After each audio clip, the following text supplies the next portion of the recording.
Hampir 1 bulan kemunculan pagar laut di Kabupaten Tangerang, Banten menimbulkan polemik di publik. Namun, siapa pemilik pagar laut masih abu-abu.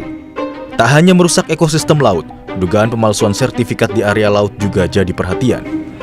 Senin malam, polisi menggeledah kantor dan rumah Kepala Desa Kohot, Arsin, di Kecamatan Paku Haji, Kabupaten Tangerang, Banten, untuk menyelidiki kasus kepemilikan sertifikat di area pagar laut Tangerang, Banten.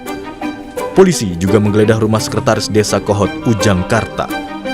Penyidik menemukan dan menyita beberapa dokumen dalam komputer yang diduga berisi berkas pemalsuan girik di area pagar laut di wilayah Paku Haji. Penggeledahan ini dilakukan setelah polisi memeriksa 44 saksi, termasuk perangkat Desa Kohot, BPN, dan pejabat Pemkab Tangerang, jasa surveyor, hingga masyarakat.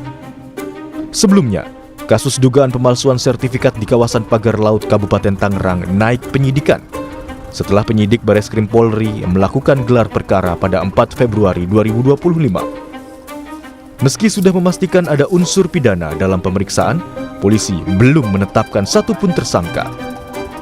Hasil gelar disampaikan oleh Dirtipidum Bareskrim Polri menyatakan untuk statusnya dinaikkan ke penyidikan.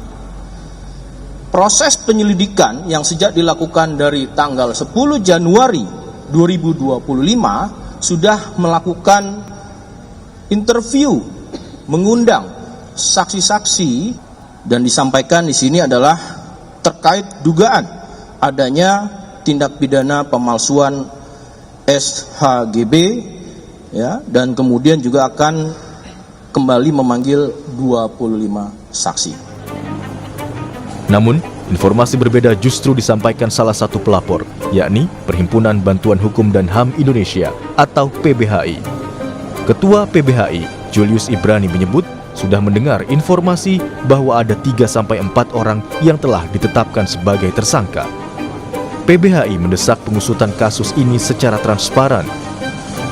Mendengar terakhir sudah ada penetapan tersangka karena telah dinaikkan status tahapannya menjadi penyidikan, yang artinya pertama betul terjadi tindak pidana, dugaan tindak pidana di dalam proses sertifikasi laut.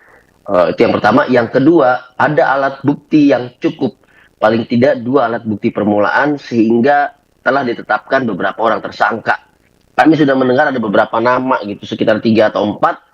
Tapi informasi yang kami dapatkan juga, meskipun ini belum secara resmi disampaikan, belum secara terbuka juga disampaikan kepada publik, ini masih berproses terus, artinya akan terus bertambah, mungkin jumlahnya bisa puluhan. Penuntasan kasus pagar laut hendaknya dilakukan secara menyeluruh. Tak hanya pembongkaran pagar di area laut, tetapi juga membongkar pihak-pihak yang terlibat di belakangnya. Tim Liputan, Kompas TV.